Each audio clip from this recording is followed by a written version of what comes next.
Hello mga kabiman, magluluto tayo ngayon ng barbecue pork ribs. Ngayon, i-marinate muna natin itong pork ribs. Lagyan natin ng onion and garlic.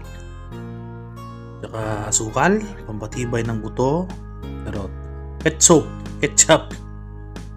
Tsaka itong seasoning mix natin, pampananam. Tsaka paminta para sa anghang. At soy sauce. Kung walang soy sauce, ibakit mo na lang. So, i-mix na natin kapiman. At after 1 hour, yan, pwede na natin iluto yan. Maglagay na tayo ng mantika.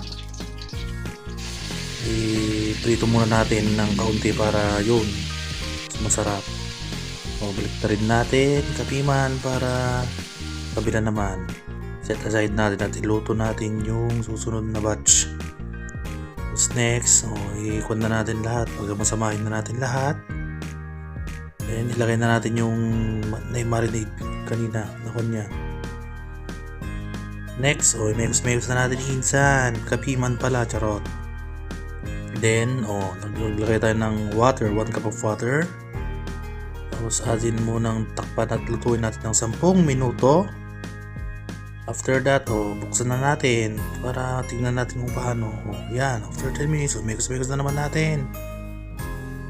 Then, iluto na naman natin 10 minuto.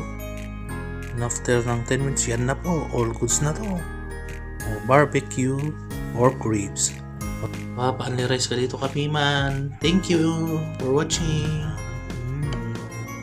Wow, yum.